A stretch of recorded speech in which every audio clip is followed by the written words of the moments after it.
here on out. And so this is your chance to shine. And I believe that both of you have permission to share your screen if that would help you to present. If not, then you can just speak to us and we'll listen. Any volunteers? Want to go first, Jenny? You want me to go first? Go ahead, Paul. I'll catch up. Well, I created this last night and I sent it to my mom like a good boy, just because I wanted to see what she thought of it conceptually, which she really liked. But she said, honey, there's typos. And I was like, yeah, I know, Mom. It was kind of late when I did it. She goes, well, tomorrow when I get a chance, I'm going to correct it. And I was like, okay, you could.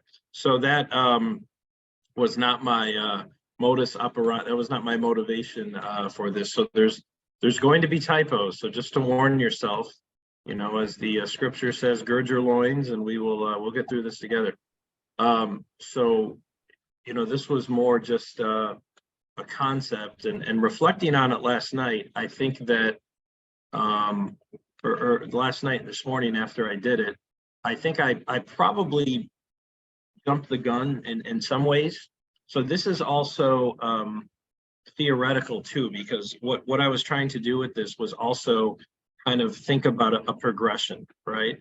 And the reason I thought about a progression was so that if I present this to my area team, then they could see a potential possibility for how the bus is leaving the station and how it can continue to fill up along the way. So part of this is aspirational. Now we have an area team with leaders from different churches. It was called SALTED, Sydney Area Leadership Team Ecumenical Disciples, but apparently Jesus talked about salt and light. So they said, we have to change that, Pastor Paul. And I said, okay, it's your area team. So now it's Sydney Area Leadership Team, and it's living into God's holy teachings. So we had and I haven't launched any of this yet, but I'd like to, and maybe I can modify this. And we have a meeting on Saturday, March 18th. And at that time, I would love to be able to take a modified version of this and show it to them. And then maybe we can start discussion. But what I did was I looked at the session 5 PowerPoint that Dave went through with you, Ann, and the slides. And I remember last week you showed us that slide that sort of had a chart. But in true Methodist fashion, I made a list. So this is kind of what I was thinking, and I did it by month. And I think I did it by month in part just because the PowerPoint that you sent, Dave, I think was set up similar. So it doesn't have to be this way. And as I got into this, there's a lot of moving parts. And I personally think the reason this exercise is good is it kind of forces you to take all these concepts and ideas and sort of, you know, put them into a real action. So I'll just kind of go month by month, and you know, feel free to stop me if you have any questions. And again, this is something I did last night at 8:30 or 9. Not going to lie, I've been super busy getting ready to go to the Board of Ordained Ministry. I'll be interviewing people with my dear friend Ann Canfield. So let's look at February 2023. Present and explain the NFC of reaching children and families to my Salt and Light area team. And since we're Methodist, I might have to explain what NFC is, because I'm convinced as United Methodist, we could talk entirely in acronyms. And at the end of the sentence, there wasn't an actual word. It was all UMW, UMM, NFC, GCFNA. And for those people that don't know this, they're going to think I'm talking in some sort of military code or something. So show this to the team in February, ask them to consider this. And I did this preliminarily in our meeting last month. Be praying about it and thinking about how it will work and function. Unadilla UMC, which is about 5 miles from here, they had a winter break VBS last week. And I think all in told, not every day, but I think they had 24 kids by week's end. And not every day, of course. And it was Monday to Friday. We had a couple of people from Sydney. There were people from Mount Upton. So this sort of crossover of ministry was really cool to see. Look into funding and grant options. I know in the PowerPoint that you sent, Dave, there were some options for that. Discuss how to advertise it. Certainly one of the slides showed floor signs. I mean, you could do Facebook events. You could easily make flyers on Word or another program and discuss how it will function and operate. So I wasn't more specific here, but probably what I would try to do in February is, and I guess this would actually be March, so I'm kind of a month behind. I would say, okay, what do we think of this? And if we're getting buy-in, because I don't want to force people and then have the whole thing blow up. Okay, here are some pieces of information I was given for grants, and I also know Ann sent us the one from the governor's office as well. Can anybody look into this? Can anybody work on this? And if you hit a snag, you can get a hold of me. You can get a hold of Pastor Bob Clark, who's our other pastor in this team. Can anybody think about how we might advertise this and sort of just kind of see if we can get some point people, because this is just the preliminary thing. And then in March, discuss the Sydney area Children and Families NFC. And I'm sure we'd create a name for it or an acronym, because we're Methodists, and it's like asking a kid not to eat the cookie. We have to create an acronym, right? And specifically ask individual Salt and Light members if they can commit to launching this. So the first month is more, we're gonna do a dive into this, and maybe just as I'm thinking about this and processing it, maybe we check in via email, every week or so. That way it's not just, because we know how it is. Sometimes you're in like a PPR meeting and they're like, Jenny, can you do this? And it's like the night before, a month later, you're like, crap, I got to call 5 people. So if we have some check-ins, it might work. Create a framework for what this NFC will look like. Who do we want to attract and serve? I mean, I think that our Mission Insight program and city data is really helpful, because it shows us the demographics of our community and our neighboring community. And we did a ministry evaluation through the Southern Tier operational team, and some of our leaders that have been in Sydney or the Sydney area for years were shocked when they saw some of our demographics. I think it was like 400 single mothers or something. And I think some retired people, they just they're in the kind of the sphere they live in, so they don't really understand fully how the community has changed. And I don't fault them for that, or maybe they live in a certain part of town. So for me, when I say that, likely we would be attracting people that are maybe in poverty, families that are struggling.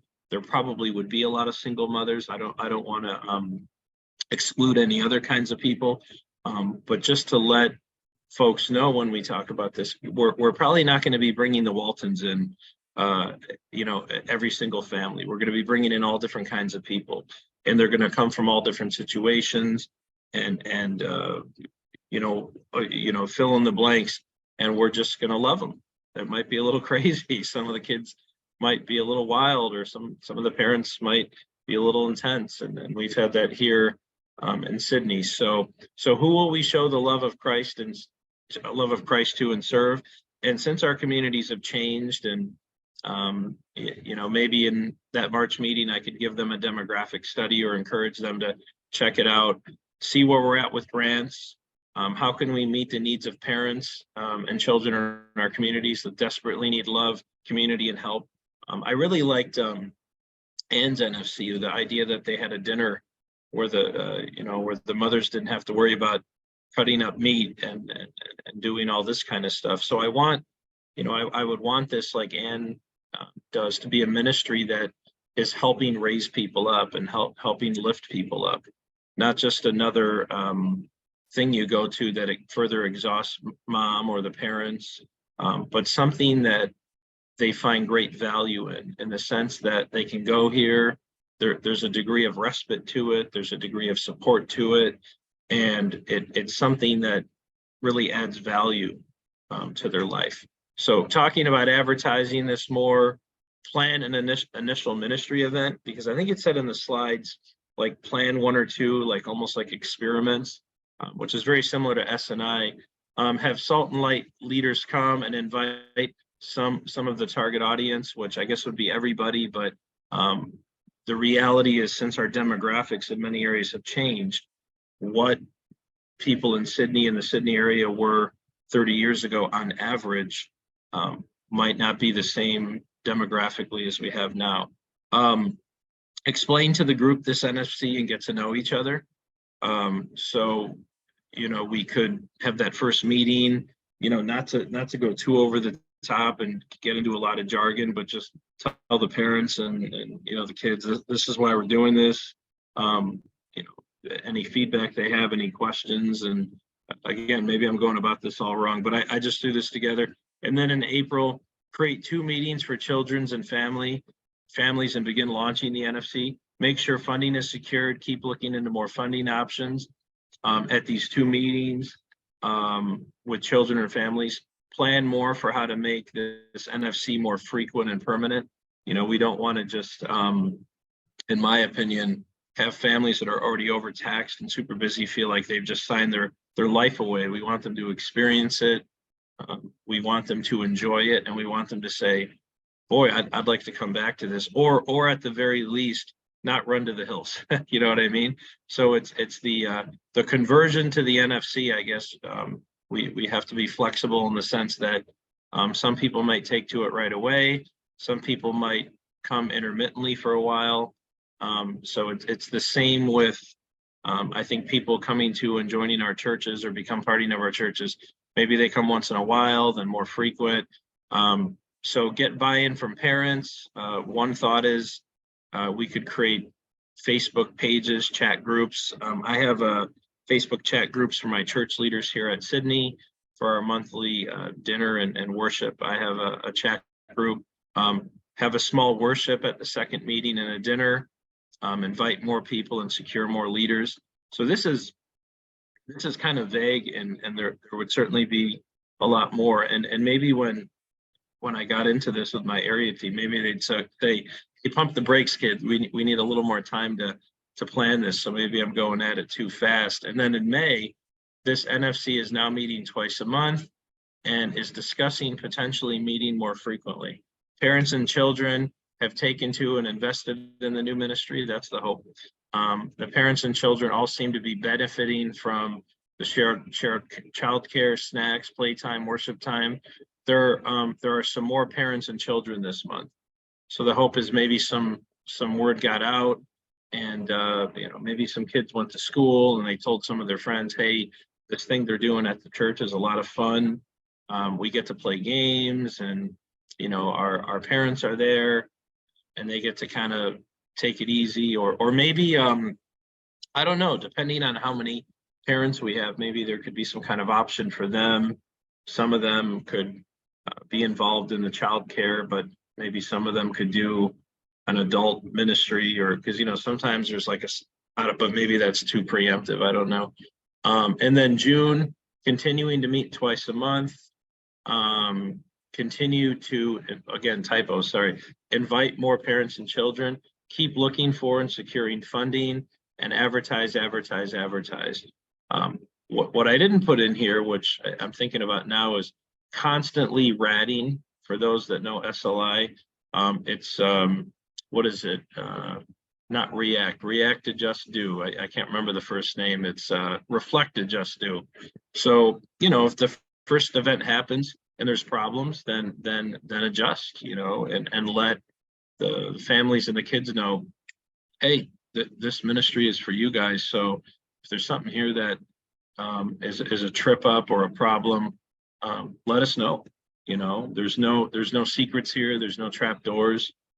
We're just trying to, help people meet the needs of people, share the love of Christ, and want people and kids to feel comfortable. Something I started doing a few months ago was at our kids' time. Sometimes we have one kid.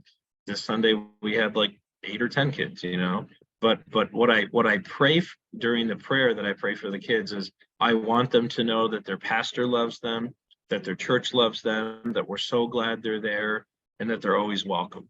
So, love covers a multitude of sins. And I've told the church that I should probably flavor my shoes because my foot's in my mouth that much. So, we're probably going to make mistakes, but I think the heart of what we do, if that's done right, that will make things move forward. So for June, I said, with public school coming to an end this month, plan with the Salt and Light team and parents and children to meet weekly starting in July. So I'm thinking that if we did go to this format, it could be something that is permanent, but it's the summer, so the kids don't have school and the kids are home all day and parents are pulling their hair out. And the second meeting with dinner and worship. So again, this is hypothetical. So July, this NFC is now meeting weekly. And maybe that's too much. Maybe we sit down and go, Paul, we appreciate your energy, but that's too much. And one of these weeks will be a vacation Bible school. So we will see if the parents and the kids are willing to participate in a VBS, and maybe they can help run it. Continue to invite more parents and children, continue to advertise. On the last Sunday of July, invite the parents and children to come to church around VBS. Not a normal worship service, but a special service where we're going to have a slideshow of the kids. Maybe the kids can come up and sing one or two of, those corny, cute songs that VBS kids sing, where they're always like flexing their muscles and there's kids standing in front of like a mountain or something. Have a luncheon after worship. Ask parents and children to invite family and friends. We talk, the term we use now is merch, right? Create t-shirts, logo, merch for the NFC. And if we don't have it before then, maybe grandma wants to come, or maybe Aunt so-and-so wants to come, and they can see what God is doing with the parents and these kids. And then we could say, hey, do you want a pen for our NFC, whatever that's called? And as I'm talking too, trying to build in systems and things like that, where if things take off in a strong direction, how to deal with that, and if things decline in a strong direction, how to deal with that. Because so anyway, so August, the NFC is still meeting regularly and having dinner and worship once a month. And I really liked Ann's idea of, parents that are really busy, let them sit down and relax and enjoy themselves. And Jesus was a servant of all. Let's serve the people, right?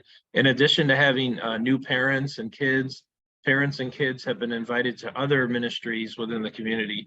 For example, we have invited all parents and children to our annual Rise Up Christian Festival in Unadilla in September, and ministries like coffee houses, because there's one of those Friday, March 10th. And the cool thing for me as a pastor is I'm not running it. I just get to go and like eat cookies and like, if they want me to say a couple things and participate. Sauce and Cross. At this point, some parents and children have been invited over. Maybe this is aspirational, for dinner from a few different Salt and Light team members. Strong relationships, bonds are forming, or maybe they went to the diner or something.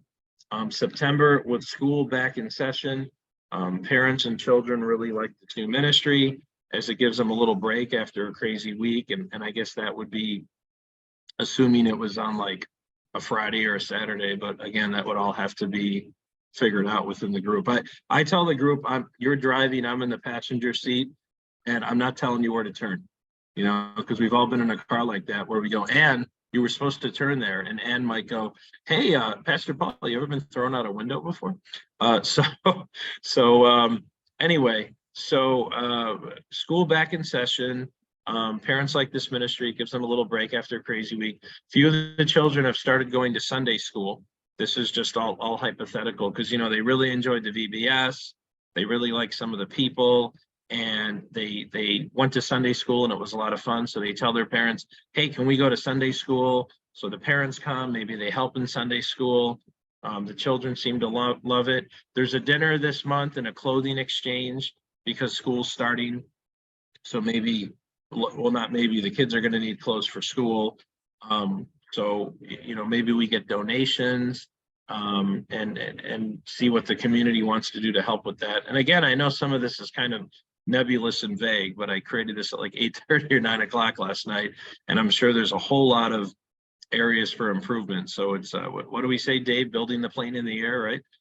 So it has propellers. I don't know if it's going in the right direction. So October, and again, this is hypothetical, with this NFC going strong, one of the weekly meetings this month is centered on pumpkin carving, and 1 week is having a trunk or treat. Maybe having the kids and the families. How about we do this? So it's just thinking about ways to have people do things together. More parents and children are connecting with this ministry. Some come frequently and some pick and choose.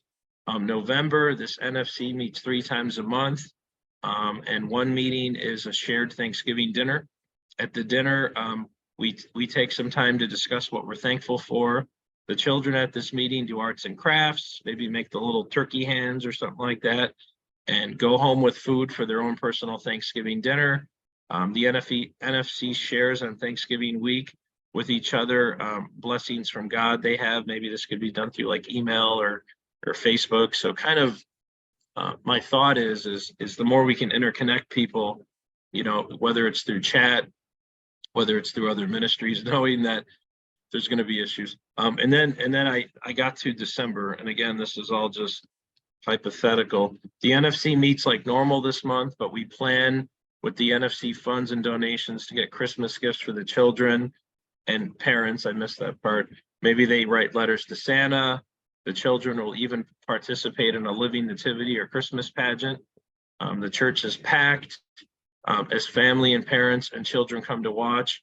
A larger dinner happens after this service. The NFC does a special meeting during the Christmas school break, and we do a fun activity with the children. So there's a whole lot there, and there probably needs to be more details, but what I was thinking specifically for my area team, once my mother corrects my typos, is just to kind of give them an idea of what could be.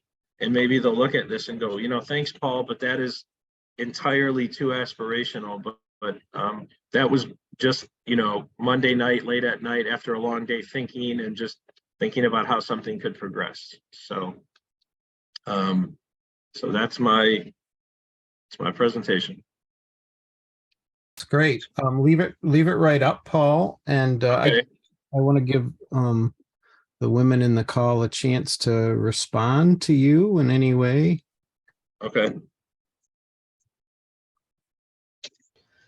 So maybe you said maybe they'll look at it and think it's too aspirational. Maybe they'll look at it and say, oh, this is great. I'm on board 100%. Let's do it. I know. I've learned as a young pastor that it's probably good to think and then talk. I haven't really crossed the Rubicon on that one yet, but I'm still thinking it's probably a good idea. So, Yeah. so I'm going to look into that at some point. So, yeah. Got to have a goal. Yeah. In order to achieve it. Yep. Yeah. This is all exciting. It's very positive. I love it. It casts a very positive vision, that's for sure. Yes. And I like how you can strategically in your mind outline. Obviously, to build trust doesn't happen necessarily on a linear monthly basis. Sure. You know, it might be quicker for some, slower for others. Mhm. But I still think when I went through this process with Dave, you know, he had me do a plan and then we revised it. And it's important to have that plan. Plans, again, will deviate, you know, depending on the people and individuals involved, but you have to have a basis what to place things in. So I think you're spot on, Paul, and it's exciting that you can envision. And sometimes if we can envision, you know, if we can build it, you know, then they will come. So Right. it's important that you have this plan, and you can always accommodate or do adaptive work as the individuals who come. But having a plan and having a time sequence is a great idea. I think it's great. Thank you. Yeah, I agree. I love the work you've done, Paul. And there's a couple of real highlights for me. I think the fact that you have planned in this kind of vision for a Facebook community to develop around this new faith, Mhm. you know, that people would interact during the week. And that's a great idea.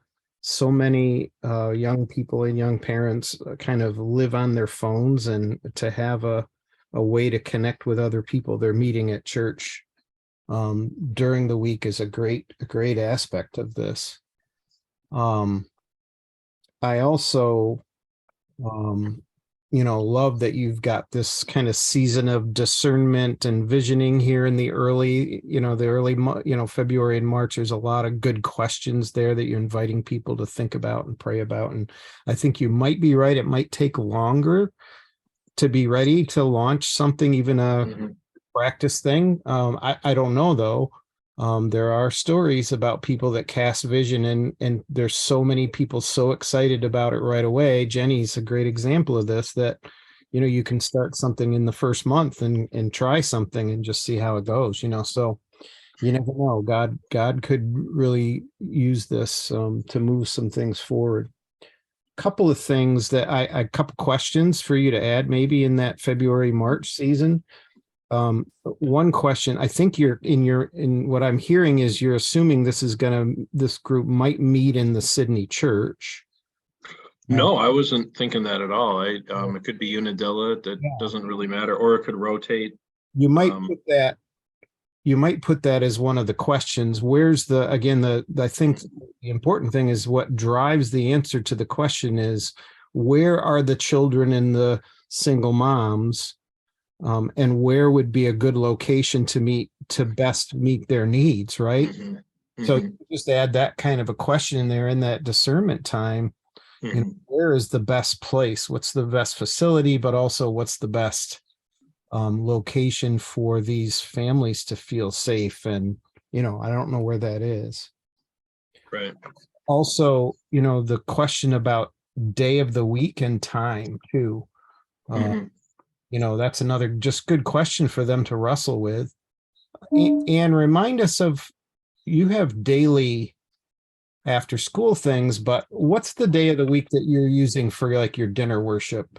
And Saturday, late afternoon, 4:30 to 6. yeah, so those are good things to think about, Paul. When you try to, when will you gather and where will you gather? Mhm. The other question I had for you, and this is more your question as the leader and the vision caster. Do you have the people you need on your Salt and Light area team to do this?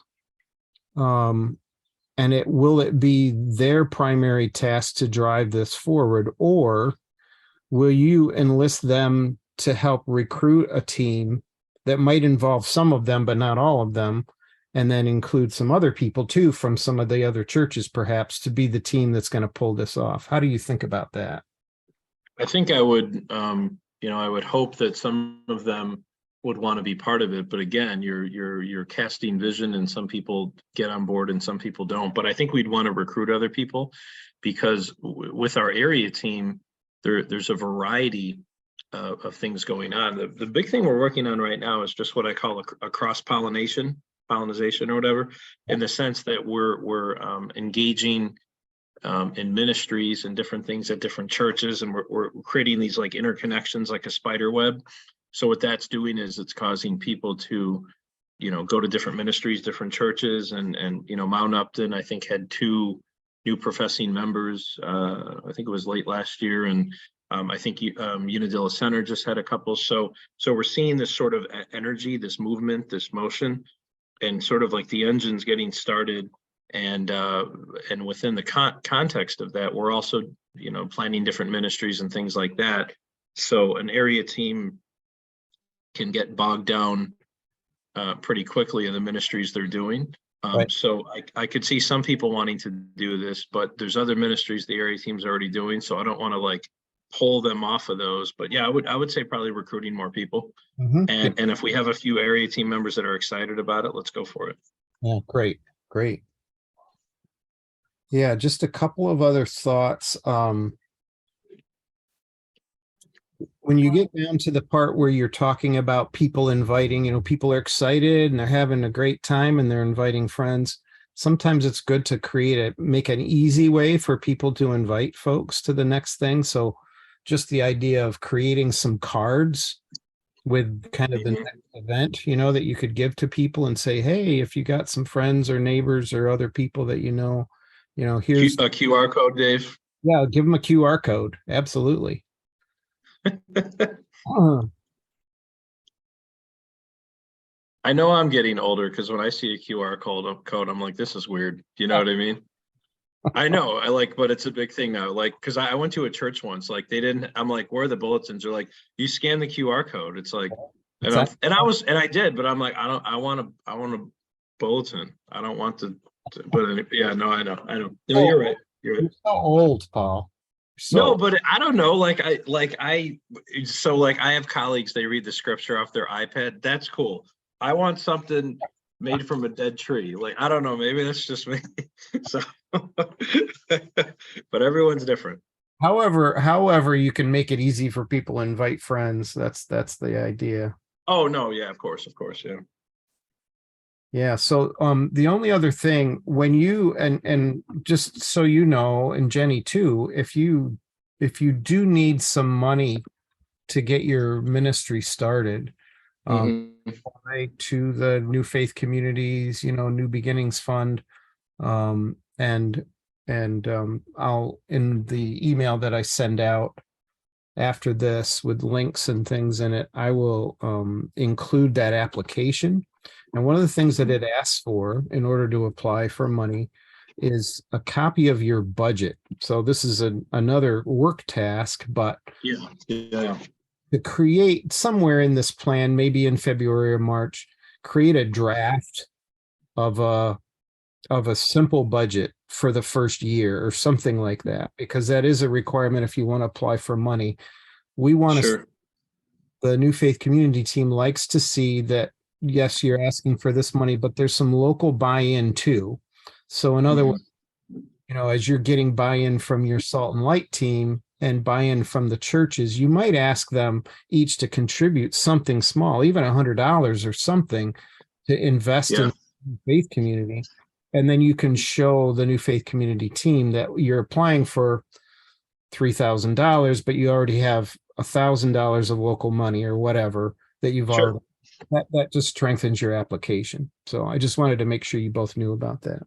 Yeah, absolutely. And I was thinking about that. It was more just seeing if this dog will hunt, as they say, But yeah, no, you're absolutely right. And I wrote all those down, and I think those would be, and given that, you're right, it might take a little longer to get the pieces together, And that's okay. But this is great work, Paul. And it's very exciting.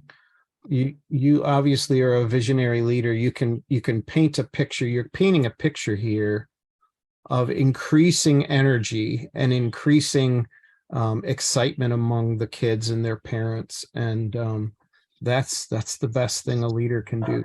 Great work, Paul. And we will be praying for you as you cast this vision. Thank you. For sharing. So, Jenny, if you don't mind, you can stop sharing your. Oh yeah, sorry.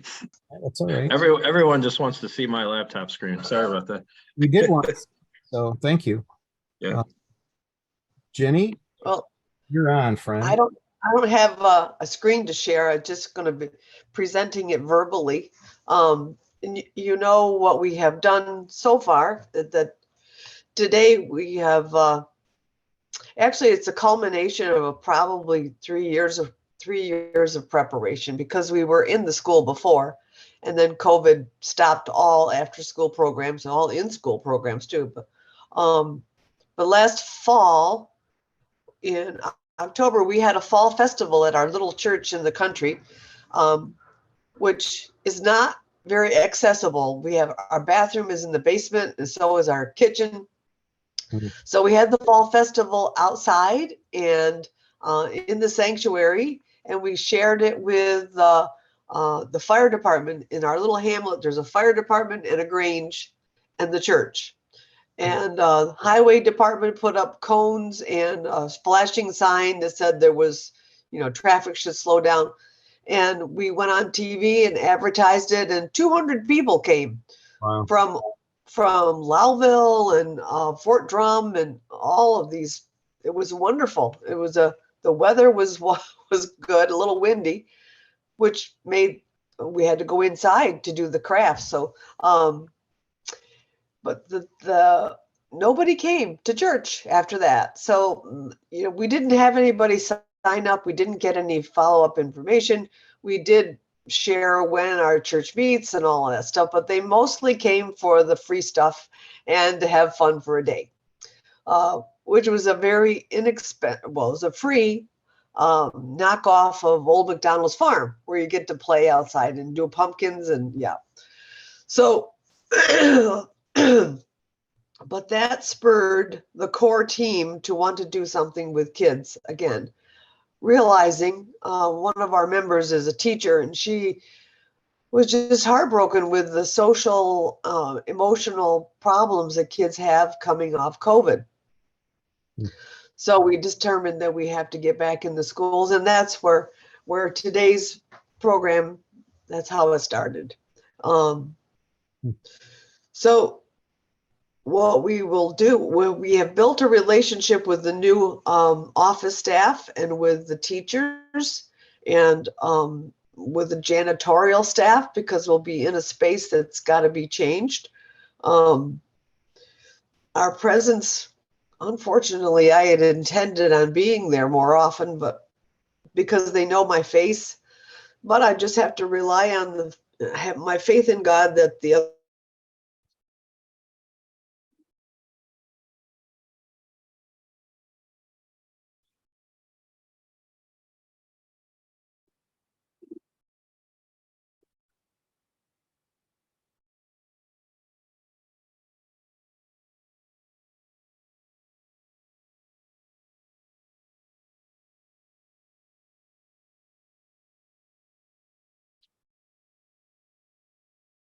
Charge anymore. All right, Mr. Pion, Welcome back, Cotter. I deputized Ann for 20 seconds, Dave. Oh, I hope good. I had the authority to do that. Okay. Did you have the authority? Yes. My internet just went out. Sorry. I And then really it came back. How about interrupt. that? All right, so the kids are gonna be escorted from the elementary wing at dismissal to the cafeteria, where they'll have a registration table that's got their name on it, so they know they're welcomed and expected. And then they'll have a snack, and they'll all have a name tag. We'll try to memorize names and get into their lives and know that they are valued. After the snack, we will go into the Bible story, which is going to be very animated. We'll read it from an actual Bible, something that's come from a dead tree. Thank you, Paul. And we're going to use the children's Bible, which has pictures in it, and it's colorful. It's not the King James version that you're not allowed to touch and you can't understand. And after it's read, we will have them act it out. Today's lesson is let the little children come to me. So some of the kids will be children, some of them will be parents, some will be disciples, and one will be Jesus. And we're like, get these kids out of here. And no, let them come. So because a lot of people are kinesthetic learners, they have to move and touch and feel in order to personalize it. Excuse me. And then they will break up into groups, because their ages of kindergarten through 5th grade, so their interests will be different. And there'll be tables with crafts on them. They're making friendship bracelets. There'll be the opportunity to color a cross craft. And there'll be a Lego station, so they can act out the story. And we have a big poster of Jesus sitting with his arms out, and we have some children decals. So it's like pin the tail on the donkey, only it's pin the kid on the Jesus. We're going to blindfold them, or they're going to blindfold them and let them see where they place the kid on the Jesus poster, which is going to be a riot. I can't wait. And we also have a ring toss and red light, green light. You know, that kind of goes along with the theme of let the little children come to me. Let them, stop them. So that's what's happening today. And then when we have a letter to the families that says, this is what your child learned today. Ask him about it. And the reason he has a lip balm, we have 50 little lip balms is big, and the little phrase on there that says "from your lips to God's ear," just because you learned that he can pray to Jesus anytime. One for him and one to give away because we want to share. So what's the other thing? The parents have to come and sign out. So that's our way of building a relationship with the family and telling them what they're going to learn the following week. So that will be for 6 weeks through the end of March. My vision for April, between now and April, of course, this will equip 8 of us to know these 20 kids and their intimate details of their family, because they like to share around the craft table, and sometimes inappropriately, but that's okay. Well, you know. Then one thing I'm lacking in was the one-on-one meetings with the people in the community and finding out what they perceive as a need in the community, Sackets Harbor community, especially the Presbyterian Church and the Catholic Church. And I can envision moving forward having some kind of a community gathering of the kids from the Bible club and their friends that they would invite to potentially a VBS in the Sackets Harbor area, which we had done in the past at the Catholic Church. And I want to involve the new Presbyterian pastor too, because she hasn't been here when we have done that because of COVID. So April 16th to May 13th, I'm thinking we might be able to have another club, Bible club, a 4-week program before Easter. A repeat of what we just did, or what we're doing now. So there will be a quick break, and if the team is willing, we'll do it again. And in May, continue to volunteer. I might volunteer at the school again, or maybe one of the other people will, in the cafeteria, so you can talk to the kids and be a presence there. Same thing in June, especially as it gets closer to the end of the year and there's all the stress that goes along with that. I like the idea of the Facebook page. I hadn't considered that before, but just to share carefully what we are doing without revealing their names and faces because of, publicity. You can't do that. We always have summer Sunday school, so make sure the kids are invited between now and then, July, and VBS in August. I'm thinking ecumenically. September, I would go to the PTA meeting and the open house that they have at school to present the fact that we're going to have Bible club again, grow from there. Hopefully it'd be like 50 kids by then. And then October, we'll have another fall festival at our church. And at that point, our handicap bathroom should be complete. We're in the process of installing a bathroom that's ADA compliant on the first floor. So that'll be a plus to open it up to more people. And November to December, that'll be 6 weeks before Christmas, we'll have a third Bible club. I talked to a mom yesterday who just found this application. I know it was supposed to be in February 17th. Is it too late to have my kids register? No, it's not too late. So she took a picture of the application on her phone, and we have the app. She's coming. She said, "Oh, you're going to be busy. Would you like some help?" There's one. So she's coming, and she said, "I went to your church a long time ago for VBS, and it must have been 5 or 6 years ago." She said, "My boys had a wonderful time, so they're looking forward to this." So we're going to build on that. If the other moms see that you can volunteer, I'm hoping that they will get on board with it too. So So that's where I'm at. It's really kind of a work in progress. I'm very encouraged that the other 5 people are going ahead. I said, what do you think? And they said, well, we can't cancel it now. The kids are looking forward to it. So we got to do it.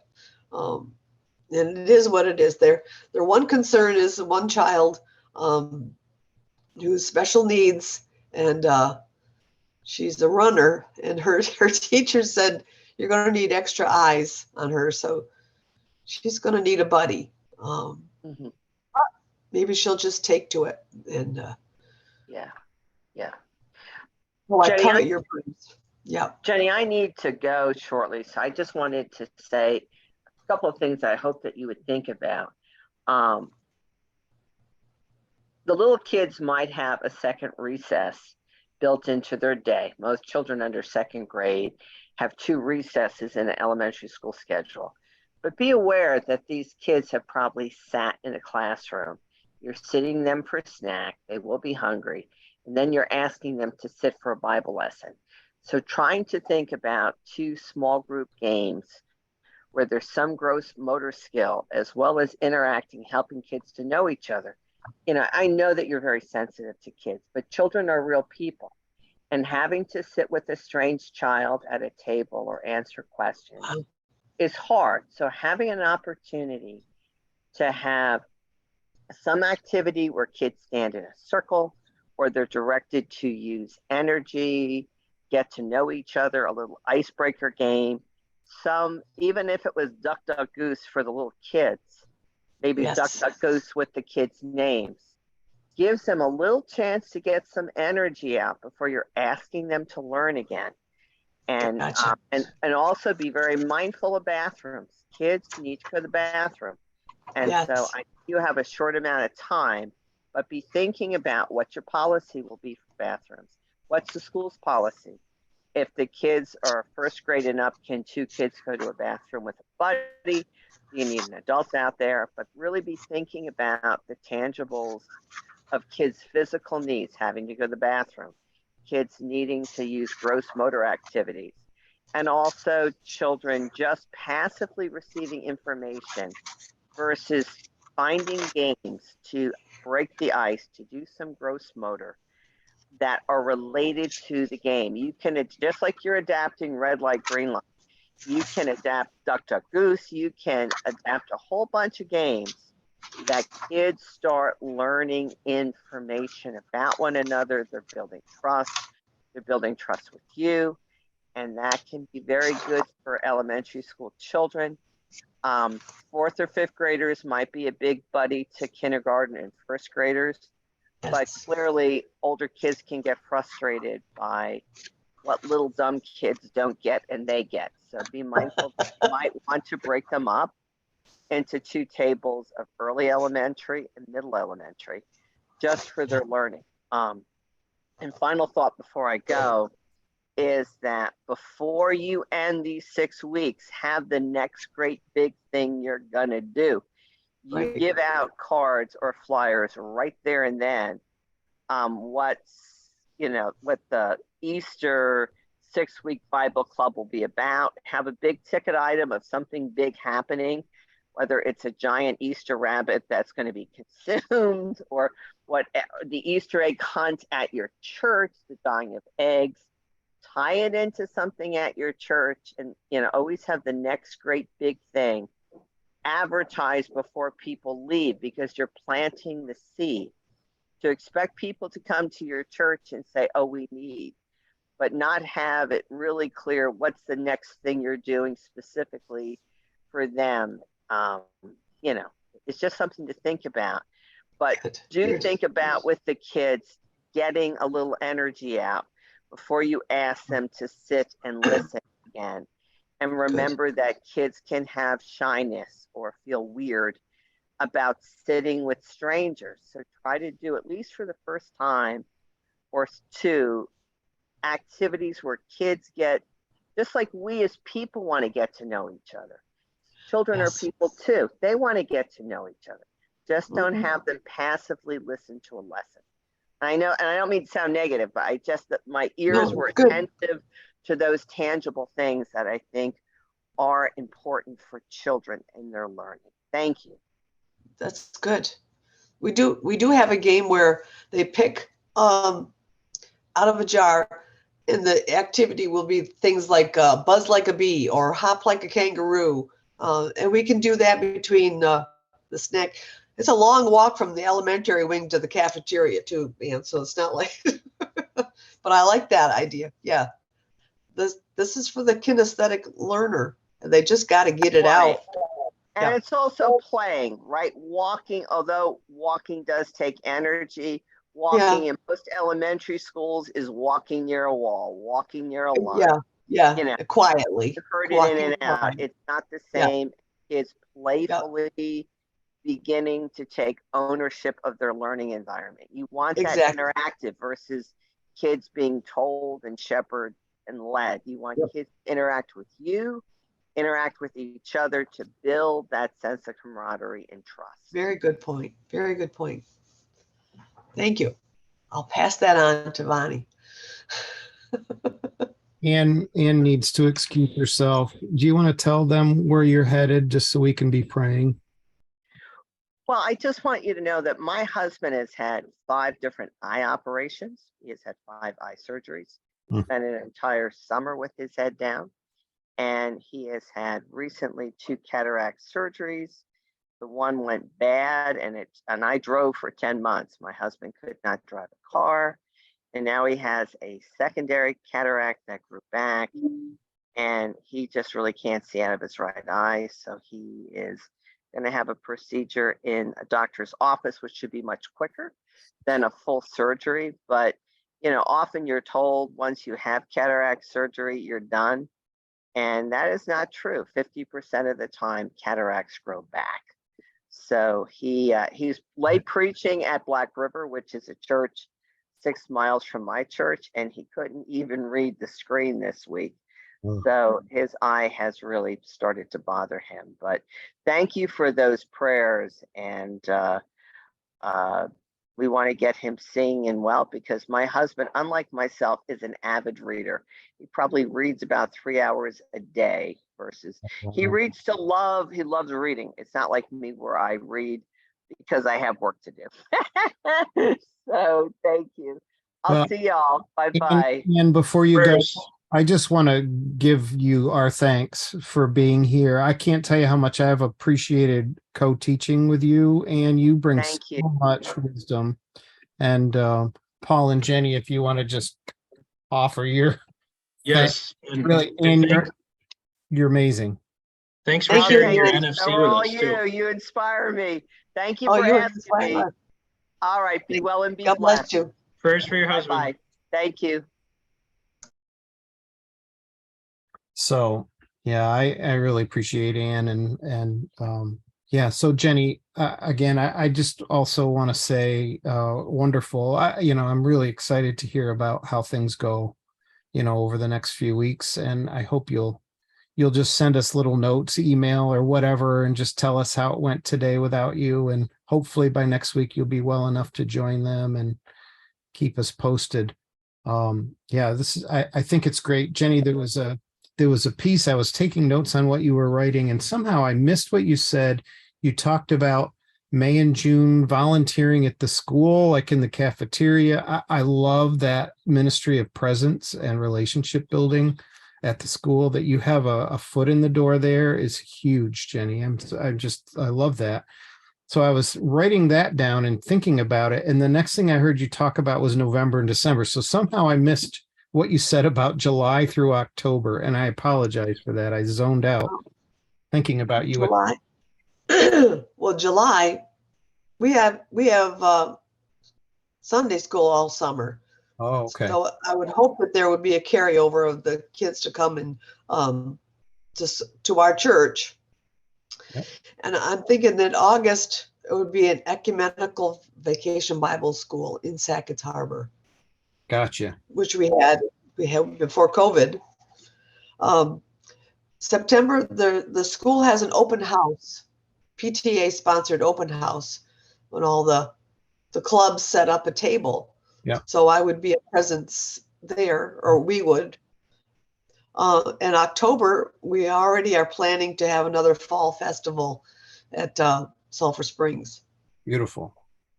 So you're building in these chances to stay connected, to keep meeting new people and see the kids that have seen you, to see your faces again and to stay connected. Yeah, Anne's advice about knowing what's the next thing and handing that out when you're with people is just brilliant. Excellent. Every chance you have, if you've got that VBS coming in August, make sure when you're with the kids in May, April and May for those 4 weeks, you already have a card that talks about VBS in August, so the kids are getting that and the parents can write it down.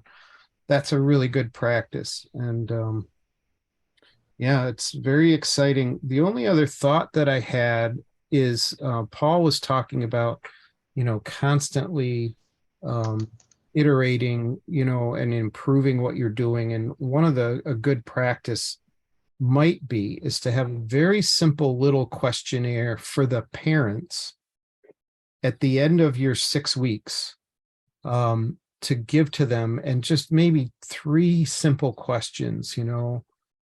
Tell me something positive that you and your children have gotten out of this. Tell us something, maybe that wasn't so good.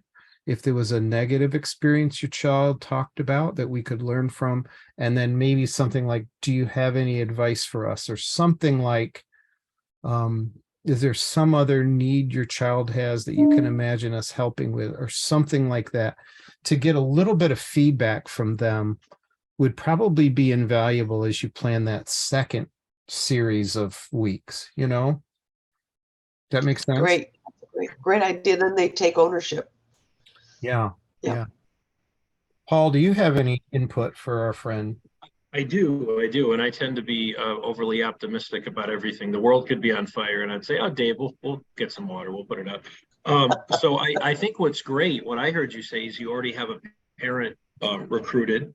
I think when you lay out the format of what you're doing, it is well detailed.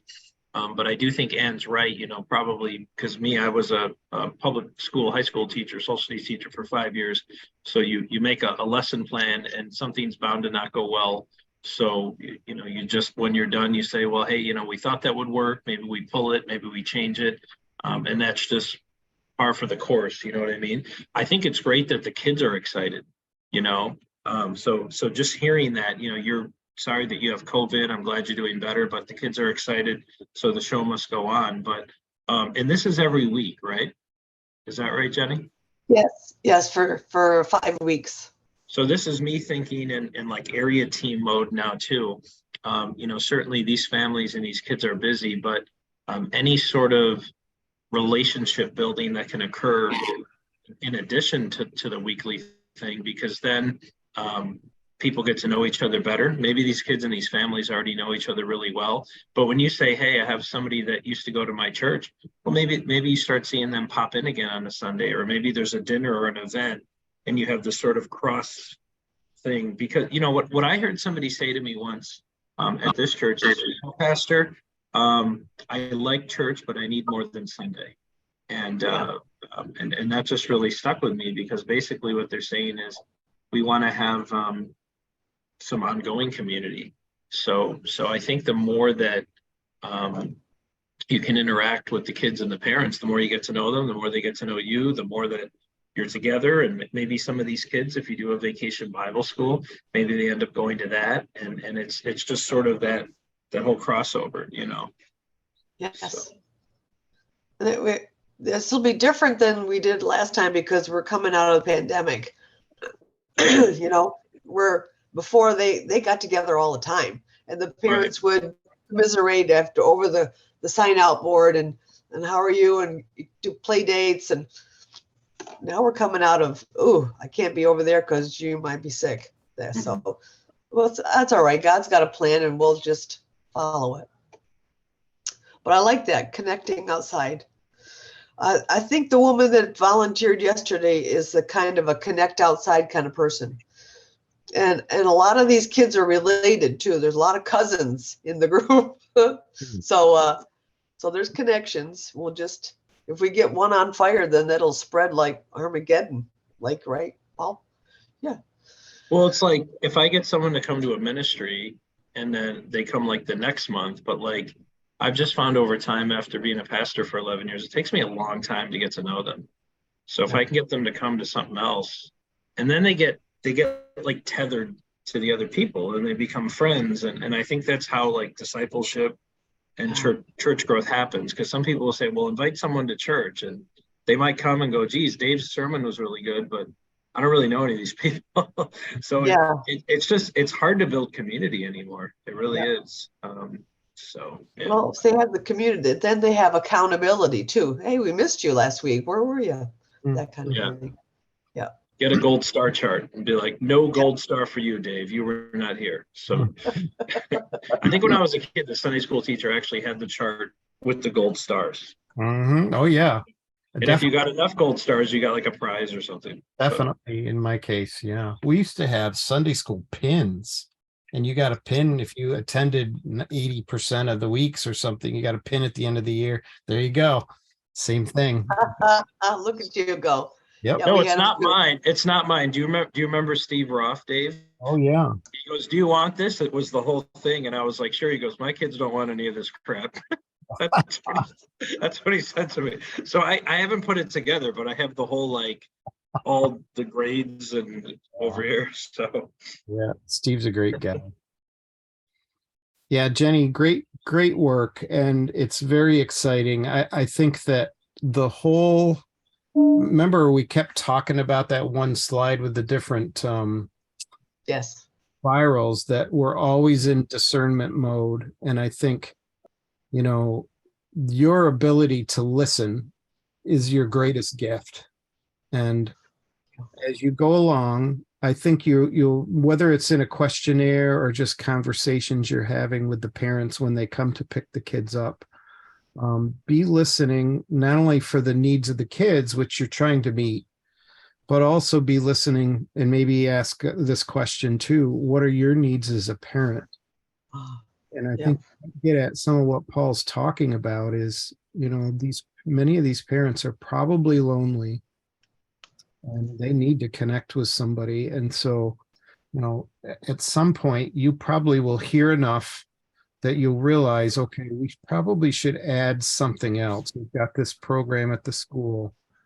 You'll talk together with your team about, what can we do for the parents, or what can we do other than after school for some of these kids, because they need something more. Does that make sense? It does. Keep I listening. was struck by the fact that very few of the kids' last name are the same as the parents. Yep. Becoming more and more common, I guess. So it just makes me think that they're in two different households, like, or 3 or 4. Yep. Yep. Yeah, my dad and his wife, my dad's in his late 80s and his wife is younger than me. My mom died about 25 years ago and he remarried, and they have been taking foster kids, and some of them they've adopted and some of them they have not, but they've had as many as 6 or 8 kids in their home at a time, and all of them have different last names. And I can only imagine how confusing it must be in the school, for people. When my dad keeps showing up and picking up all these kids with different last names, but it's, that's reality now for a lot of children, It isn't it? is reality. I think it's unusual to have them as a unit, well, one mom and one dad and a 2.2 children. So, yeah. Yeah. Well, they're blessed to have you, Jenny, and it's very exciting for me as I think about you and being in the school, and may God heal you quickly. So Hey, thank you. the other way, looking at COVID and the timing of this, we don't talk about the evil one a lot, but when things like this happen, what comes to mind is God really wants Jenny there at that school, and the devil's trying to do everything to stop that from happening. And so we're just going to claim that God's victory, and that the evil of COVID is not going to win here, that Jenny's going to be there in that school before we know it. And I know that's true. Well, thank you. It's also very humbling, like it doesn't all revolve around me. It's not me, it's Jesus. Yeah. Amen. Yep. So thank you, friends. The only other thing I wanted to say before we close today, and we're early and that's okay, unless there's something else you two want to talk about. The only other thing I wanted to say is I wanted to talk about the importance of having a coach. And by that, all I mean is someone who walks with you as you continue to work your plan going forward, somebody to talk to once a week or once a month. And you can just say, okay, these are the things that are going well, and that person can celebrate those with you. And these are the obstacles I didn't expect, or these are the things where we're kind of stuck. And I just need somebody to talk through a plan for how to figure this stuff out. So there are people who are trained as coaches. I am one, but there's others as well. Paul has talked about working with Aaron Bowens. Aaron's a highly skilled coach who has said that he's willing to work with people that are planting new faith communities. So he's available. And there's others too, very experienced planters that are working with. You remember you met Corey Turnpenny. She talked about Church in the Wild with us. She's working as a coach now with some people that are planting. So if I just want to make sure you know that service is also available to you. And I highly recommend, having somebody that you can talk to regularly.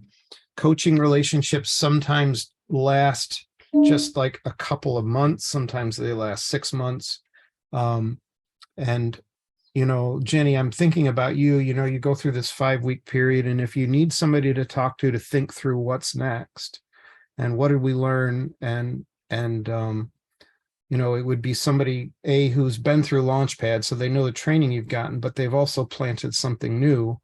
And so they also kind of know what that work is about.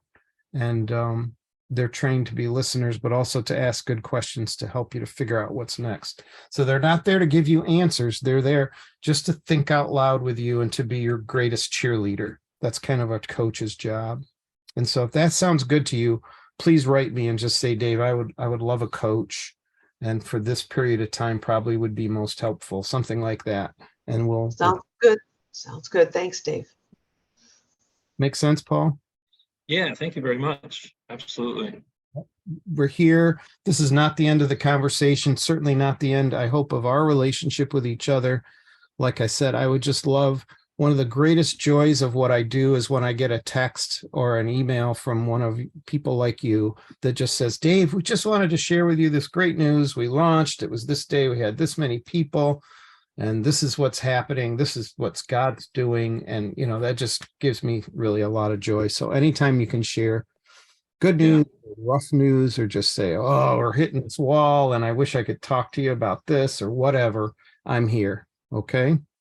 Thanks for being a resource. And I also have a lot of, people that I reach out to too. So it's really valuable. And having a co-pastor for the area team has been really helpful too, because he brings a lot to the table. And sometimes it's just another set of eyes or another set of ears, and they're seeing or hearing what we're seeing and hearing. And they're like, have you thought of this? And it just never occurred to us. Right. That's not right. Because we're not trying. It's just different perspective, That's right. Yeah. So don't ever feel alone. Okay, Jenny? Well, God bless you, friends. And Thank you, Pastor Dave. Yep. anything else you wanted to talk about before we pray? Nope, we'll be in touch with good news. Unless you want to sing Deep in the Heart of Texas. I think I'm all set. No desire to do that? Leaving Friday. There's parts of Texas I absolutely love. Of course, my son and his family are here, 2 grandchildren. So where do they live? They live just north of Houston, Tomball. Oh, okay. That area. And so that's why we're here. And you made a comment about the internet, and we're in this campground where actually the internet service has been really good, but it for whatever reason it just went out. Yeah. this week, so I'm using my hotspot right now, and it works. Oh, okay. But it just cut out for some reason. It's Yeah, it happens. pretty reliable, but it just cut out today. So yeah, there's some things that we will not miss about Texas. I'm sure. Pros and cons, right? I'm not looking forward to driving back to the weather you guys are having. My gosh. It's like 80 degrees here. No, it's not. It's not at all. Actually, we got a bunch of snow last night and it's 30. So, but look, what I tell the church on Sunday is if you think strong enough, you can convince yourself it's warm. That has not worked well for me, but in theory, it's possible. So, Got to focus. that's right. That's right. Well, So, let me well, pray. thanks for leading this, Dave. Well, it's been a joy for me, and I will share this recording when I'm ready to post it. And sorry that we missed our friend Emily. And did you see the email, Jenny, from Emily? Okay, so she just said that she had to take one of her children to the doctor, emergency care this morning. I don't know what happened, but that's where she is. So she'll get a copy of this video, and I'm sure we'll benefit from it. So let's pray together. God, once again, we're just so grateful. We're grateful for Ann Canfield and her love of children and her wisdom and expertise in creating ministry. And it's just so helpful to have her as a resource. And we thank you and pray for her husband today as he goes and has one more surgery on his eye. We ask that it would be successful, that his vision would be better very soon, that he can be reading again and leading worship again without any restrictions. And God, we pray for Emily and her family as she deals with illness. We pray for Jenny and her own illness. Thank you for the healing that she's already experienced, and just ask that you would heal her and make her stronger. We pray for this team that she has put together as they launch this new ministry this afternoon. May it be truly a wonderful experience that brings glory to you and brings lots of joy, happiness, support to these children and their families. In every way, God, we just ask that our words, our actions today would bring good news to everyone we meet, and bring sweet, sweet scent into your presence, that we would really in our lives bring you glory every day. In Jesus' name we pray. Amen. God bless you. God bless, friends. Yep. It's been a joy. Take care. Bye. Bye-bye.